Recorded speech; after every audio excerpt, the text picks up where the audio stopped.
A paz de Deus e nosso Salvador Jesus Cristo a todos. Sejam todos muito bem-vindos a mais um devocional aqui do meu canal para a honra e glória de Senhor Jesus Cristo. Hoje nós vamos estudar o livro de 2 Samuel, capítulo 11. O título do capítulo é Davi comete um adultério e um homicídio. E os assuntos do vídeo de hoje serão adultério, assassinato e desejos desenfreados. São as concupiscências da carne, como nosso apóstolo Paulo deixou registrado em suas cartas. Nós estamos em uma constante luta entre a carne e o espírito. Se nós alimentarmos mais a carne do que o espírito, a carne prevalecerá. Então nós devemos alimentar nosso espírito em oração, leitura da palavra, indo na igreja, ouvindo o culto, ouvindo louvores e adorando o nosso Deus e fazendo bem ao nosso próximo, Assim alimentamos o espírito. E quem vive em espírito produz frutos do espírito, Aqui nós vamos ver que nesse capítulo 11, o Davi, ele alimentou mais a carne do que o espírito. E a carne prevaleceu. Neste capítulo, ele cometeu pecados terríveis e vai trazer consequências terríveis na vida dele, Então vamos começar mais esse estudo com a ajuda de Deus. A guia do seu bom espírito, em nome de Senhor Jesus. Verso 1.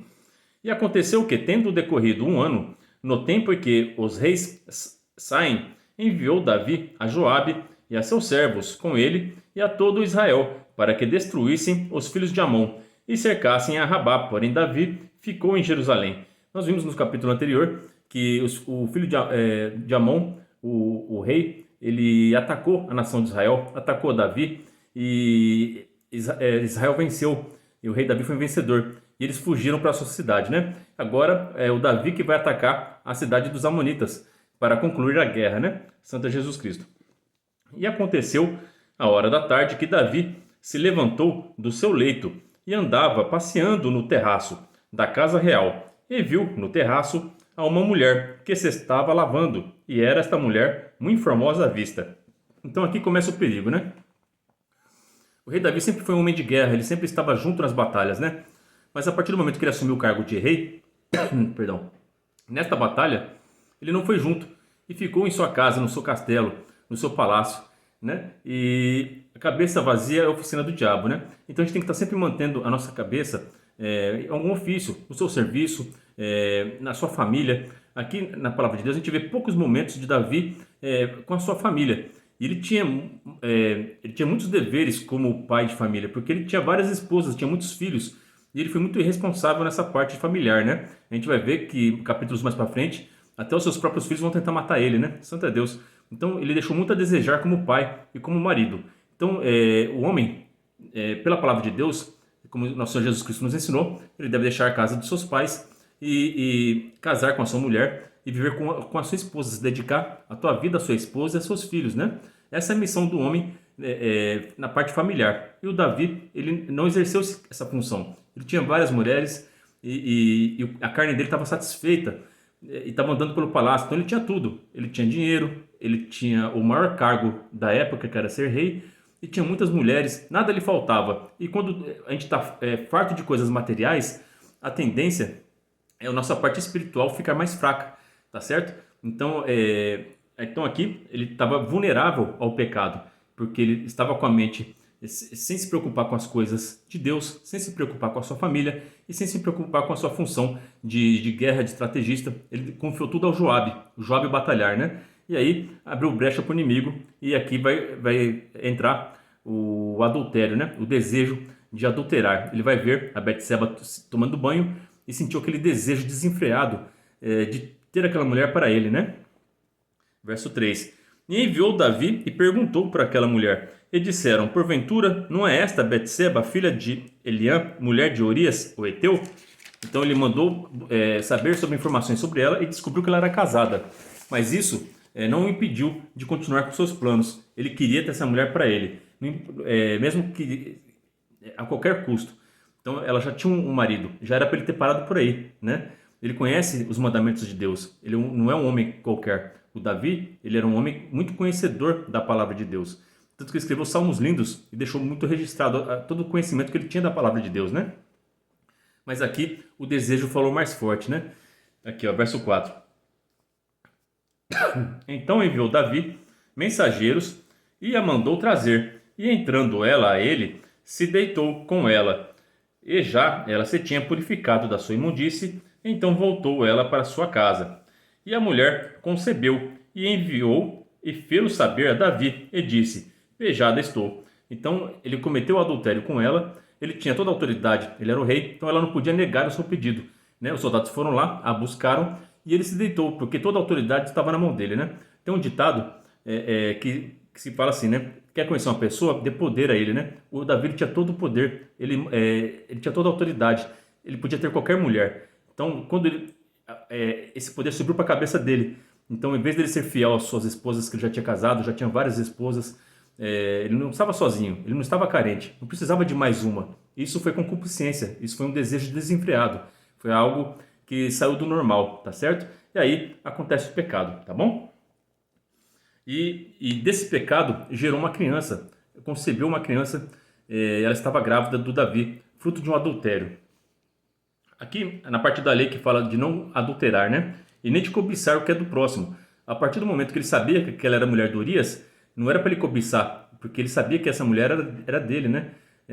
Deus criou essa lei para proteger a parte de qualquer coisa, de tanto propriedade física, como uma esposa, como um marido. Você não pode desejar nada que é do teu próximo, porque aquilo já tem uma pessoa que desfruta daquilo, né? Você não pode pegar e tirar da outra pessoa, tá certo? Os mandamentos que falam sobre adultério, sobre não desejar nada do próximo, estão no livro do Êxodo, capítulo 20. Né? O 10º mandamento está no verso 17. Não cobiçarás a casa do teu próximo, não cobiçarás a mulher do teu próximo, nem o seu servo, nem a sua serva, nem o seu boi, nem o seu jumento, nem coisa alguma do teu próximo. Né? O nosso Senhor Jesus Cristo também falou sobre não desejar, né, nada do teu próximo. Está em Mateus, capítulo 5, verso 28. Mas eu digo que qualquer que olhar para uma mulher e desejá-la já cometeu adultério com ela no seu coração. Então todo pecado começa no coração, na mente, no pensamento. E depois, se você alimentar esse pensamento, ele vai se tornar na prática, né? Aí você vai produzir frutos da carne, que são o pecado, tá certo? E aqui o Davi, ele teve o desejo, ele desejou ter essa mulher, soube que ela era casada, mesmo assim ele não deixou de pensar nela. O desejo foi desenfreado, foi maior do que a obediência. Ele sabia os mandamentos de Deus, ele conhecia esses mandamentos aqui, né, de não adulterar, de não cobiçar a mulher do próximo, mas mesmo assim o desejo falou mais alto e mandou trazer ela e teve relação com ela, né? Então não ficou só no pensamento, não ficou só no desejo, ele praticou também, né? Ele concluiu o seu desejo. Então no verso 14 vai estar não adulterarás, no verso 13 não matarás. É uma consequência. Um pecado gera outro pecado. Se você não se arrepender, não pedir perdão a Jesus Cristo, não pedir para o Espírito Santo te conduzir a andar pelos caminhos estreitos que levam à salvação, você vai cada vez piorando, cada vez mais se afastando de Deus.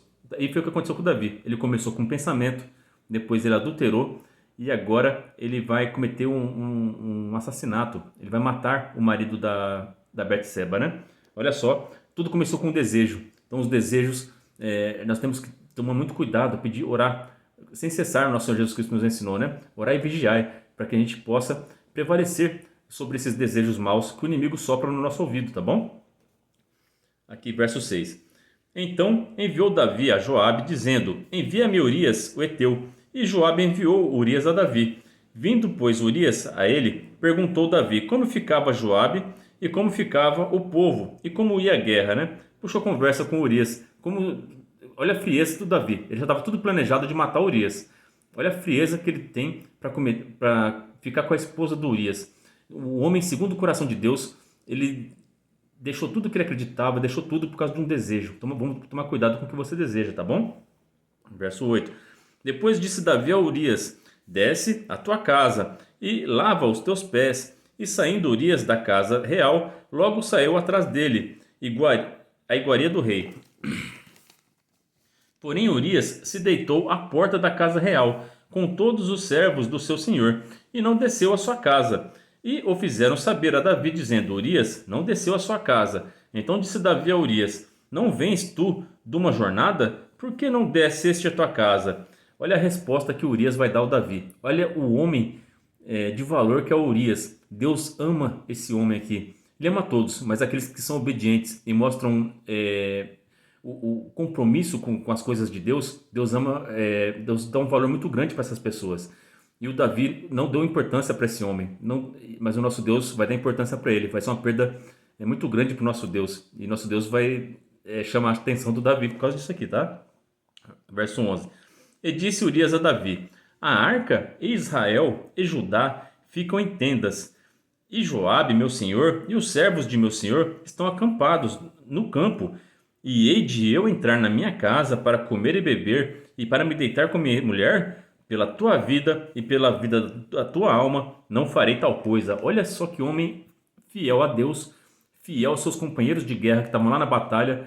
Ele não achava justo, enquanto seus companheiros, enquanto seu capitão Joabe e os seus companheiros estavam lá acampados para batalhar contra os amonitas, ele está desfrutando da sua casa e da sua esposa. Ele não achava justo isso, né? Ele falou: nosso Deus habita em tendas e eu vou na minha casa, né?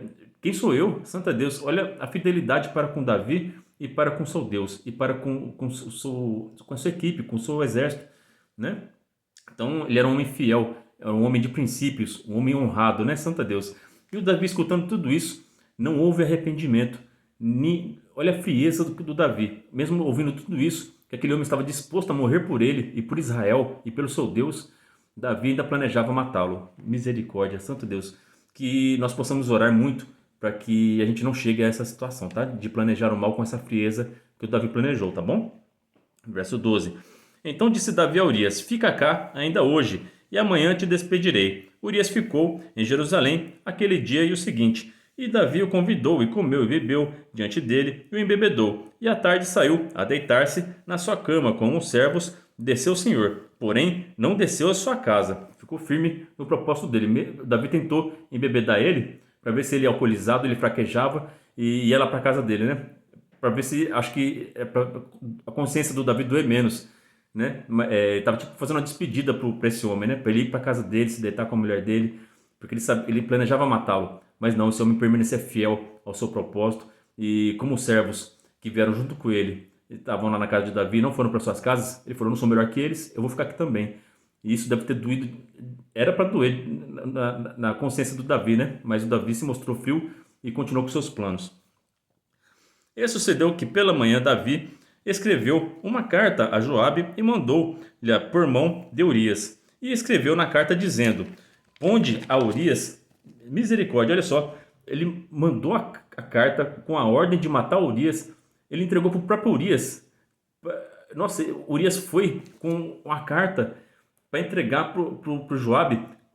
Olha só, era tão fiel que ele não abriu a carta. Se ele abrisse a carta, ele ia saber os planos do Davi e ia fugir, ia fazer alguma coisa. Mas não, o Davi viu que ele era tão fiel que ele entregou a carta com a ordem para matar Urias na própria mão do Urias. Santo Deus, olha a frieza do Davi, misericórdia. Estou espantado com a frieza do Davi neste capítulo.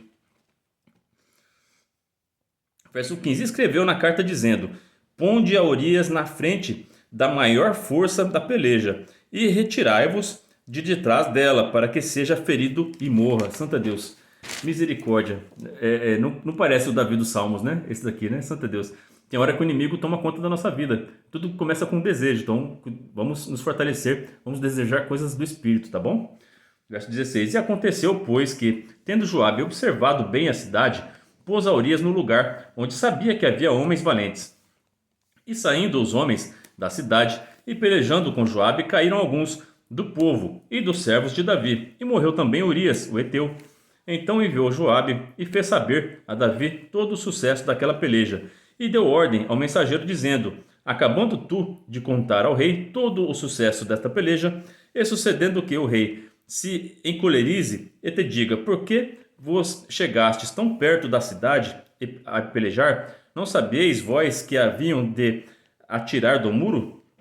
Quem feriu Abimeleque, filho de Jerubessete, não lançou uma mulher sobre ele do muro, um pedaço de uma mó corredora, de que morreu em Tebes? Por que vos chegastes ao muro? Então dirás: também morreu teu servo Urias, o heteu. Santo Deus. Então Joabe, ele já era muito bem instruído pelo Davi. Ambos eram homens de guerras, eles estudavam as crônicas, estudavam as guerras anteriores. Ele sabe que chegando próximo do muro, os flecheiros acertam, né? Então, ele sabia que o Davi ia ficar nervoso quando ouvisse que alguns homens morreram próximos do muro. Então ele já falou: quando o Davi ficar bravo, quando ele escutar isso, fala que o Urias, o heteu, morreu também. Porque aí ia saber que o Joabe estava só cumprindo as ordens do Davi e ele não ia ficar nervoso, né? Verso 22. E foi o mensageiro e entrou e fez saber a Davi tudo para que Joabe o enviara. E disse o mensageiro a Davi: na verdade, que mais poderosos foram aqueles homens do que nós, e saíram a nós do campo, porém nós fomos contra eles até a entrada da porta. Então os flecheiros atiraram contra os teus servos, desde o alto do muro, e morreram alguns dos servos do rei, e também morreu teu servo Urias, o heteu. Então, quando ele já deu a ordem, olha só como que o Davi ele vai mostrar a sua felicidade ao ouvir essa notícia, né? E disse Davi ao mensageiro: assim dirás a Joabe: não te pareça isto mal aos teus olhos, pois a espada tanto consome este como aquele. Esforça a tua peleja contra a cidade, e a derrota esforça tu assim. Ouvindo, pois, a mulher de Urias, seu marido era morto, lamentou a seu senhor. Então ela amava Urias, ela era esposa de Urias, e ela estava em luto, porque o adultério que ela cometeu foi porque ela não tinha como fugir do Davi. Davi era o rei, né? Os soldados foram lá, buscaram ela se deitou com ele. Não foi algo que ela planejou, foi tudo culpa do Davi, tá certo? Verso 27. E passado o luto, enviou Davi e a recolheu em sua casa. Ele foi por mulher e ela lhe deu um filho. Porém, esta coisa que Davi fez pareceu mal aos olhos do Senhor. Santo Deus, quantas coisas nós fazemos, nós pensamos que parecem mal aos olhos do Senhor, né? A gente tem que refletir sobre isso. Com o que a gente pensa, o que a gente planeja, qual é a intenção do nosso coração. Deus conhece a intenção do nosso coração, né? Lembra do Caim e do Abel? O Caim, ele planejava matar o seu irmão, e por isso que Deus não aceitou a sua oferta. E quando Deus não aceitou a oferta do Caim, Caim ficou bravo, e Deus falou para ele assim: se você se arrepender do mal que você está planejando, eu vou aceitar a sua oferta, né? Santo Deus. Mas não houve arrependimento. O Caim continuou os seus planos, ele tinha o desejo de matar seu irmão, e ele continuou e cumpriu e matou também, né? Santo Deus. Tudo começa com o desejo, né? E Deus conhece os corações, Deus sonda. Só que por que Deus não protegeu Urias? Da mesma forma porque Deus não protegeu o Abel, livre-arbítrio, tá certo? Esse reino aqui, Deus nos deu liberdade. Nós estamos aqui para ser testados, para ver as decisões que nós tomamos, tá bom? Então, as más decisões vai gerar morte, vai gerar pecado, e as pessoas que tomaram essas decisões e praticaram esse mal, elas vão ter suas punições, tá bom? A gente vai ver que o Davi vai ter a punição dele, né? O Caim teve a punição dele lá no Gênesis. Todas as pessoas más tiveram suas punições. Se não pagarem aqui em vida, vão pagar na eternidade, né? E aquelas pessoas que escolheram bem, mesmo que sofram aqui na terra, vão ter grande galardão lá no céu, Santo Jesus Cristo. E é assim que funciona a justiça de Deus, e é por isso que Deus permite essas coisas, porque nós estamos aqui no mundo de teste, que é um mundo decaído. E para poder voltar à glória de Deus, nós temos que passar nos testes, tá bom? Nosso Senhor Jesus Cristo nos ensinou: aos vencedores vão herdar a coroa da vida eterna. Então seja um vencedor. Tenha bons desejos, pratique boas obras, e pela sua fé em Jesus Cristo, nós seremos mais que vencedores em Cristo Jesus. Essa é a palavra para nós hoje. Que Deus abençoe a vida de todos vocês. Ore a Deus por mim e pela minha família, e que Deus seja sempre hoje eternamente louvado em nome de Jesus Cristo, que vive e reina para todo sempre. Amém.